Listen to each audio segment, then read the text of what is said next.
కోటాను కోట్ల భక్తుల శరణాగతుడైన శ్రీనివాసుని సన్నిధిలో ఈ ఏటా రికార్డు స్థాయిలో భక్తులకు వైకుంఠ ద్వార దర్శన భాగ్యం లభించింది.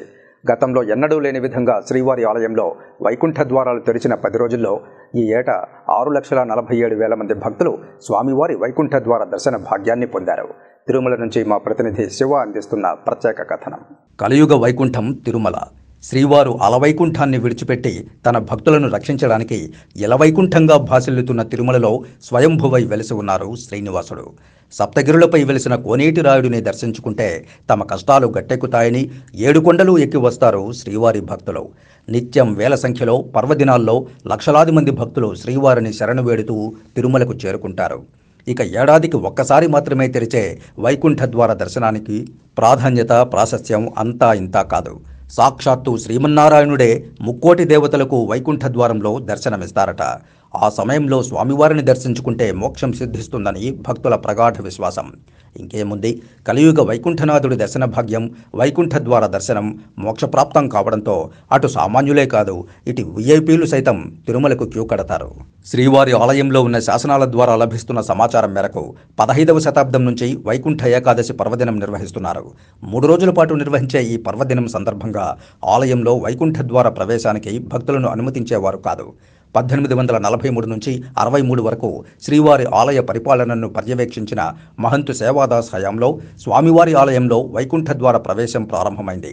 శ్రీవారి ఆలయంలో వైకుంఠ ఏకాదశి పర్వదినం రోజున వేకువజామున ధనుర్మాస పూజా కైంకర్యాలు పూర్తి చేసిన అనంతరం అర్చకులు శ్రీదేవి భూదేవి సమేతుడైన మలయప్ప స్వామి విగ్రహాలను తిరుచి మీదుగా కాకుండా అర్చకులు చేతుల మీదుగా వైకుంఠ ద్వార మార్గంలో ఊరేగింపుగా తీసుకువెళ్లిన అనంతరం భక్తులను అనుమతించడం ప్రారంభించారు.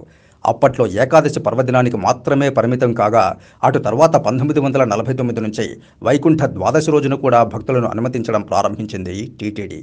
ఇలా శ్రీవారి ఆలయంలో 2 రోజులకు మాత్రమే పరిమితమైన వైకుంఠ ద్వార దర్శనాన్ని టీటీడీ ఆగమ సలహా మండలి, ఆలయ జియ్యంగార్లు, మఠాధిపతులు, పీఠాధిపతుల సలహాల మేరకు 2021వ సంవత్సరం నుండి 10 రోజులకు పొడిగించింది టీటీడీ. ఇక అప్పటి నుండి 10 రోజుల పాటు భక్తులకు వైకుంఠ ద్వార దర్శనం కల్పిస్తూ ఉండడంతో పెద్ద సంఖ్యలో భక్తులు స్వామివారిని దర్శించుకుంటున్నారు. గత 2 సంవత్సరాలతో పోలిస్తే ఈ ఏటా రికార్డు స్థాయిలో భక్తులు వైకుంఠ ద్వారం గుండా శ్రీవారిని దర్శించుకున్నారు. 6,47,452 మంది భక్తులు ఈ ఏడు వైకుంఠ ద్వారాల గుండా స్వామివారిని దర్శించుకున్నారు. ప్రత్యేక ప్రవేశ టికెట్లు కలిగిన 1,97,542 మంది, సర్వదర్శనం టోకెట్లపై 3,24,102 మంది భక్తులు, శ్రీవాణి ట్రస్ట్ ద్వారా 19,083 మంది భక్తులు, విఐపీ బ్రేక్ దర్శనం టికెట్లు కలిగిన 18,578 మంది భక్తులు, 6,388 మంది దాతలు, టీటీడీ చైర్మన్, పాలక మండలి సభ్యులు, టీటీడీ ఉద్యోగుల రెఫరల్స్పై సుపథం గుండా 81,347 మంది భక్తులు స్వామివారి వైకుంఠ ద్వార దర్శనాన్ని పొందారు. మరోవైపు టీటీడీ శ్రీవారి ఆలయాన్ని 10 రోజుల పాటు సర్వాంగ సుందరంగా అలంకరించింది. 30 టన్నుల పుష్పాలతో 3 సార్లు స్వామివారి ఆలయంలో అలంకరణ చేశారు. ఇక 35,60,000 స్వామివారి లడ్డూ ప్రసాదాలను భక్తులకు విక్రయించింది టీటీడీ. ఇలా 10 రోజులు వైకుంఠ ద్వార దర్శనం ఎక్కువ సంఖ్యలో భక్తులు దర్శించుకునే విధంగా అవకాశం కల్పించింది టీటీడీ.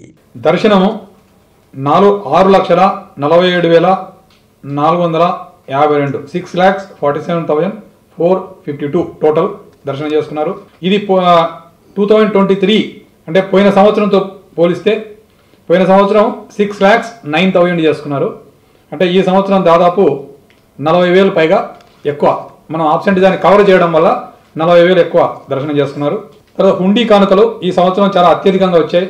40,20,00,000 10 రోజులకు కలిపి. అన్నప్రసాదాల వితరణ ఈ సంవత్సరం 17.81 లక్షలు అన్నప్రసాదం స్వీకరించారు. లడ్డు ప్రసాదం తీసుకున్న వాళ్ళ సంఖ్య భక్తులు లడ్డు ప్రసాదాలు 35.60 lakhs లడ్డు ప్రసాదాలు భక్తులు తీసుకున్నారు. తలనీయాలు కూడా స్లైట్గా తగ్గింది. ఈ సంవత్సరం 2.13 భక్తులు తలనీయాలు అర్పించారు.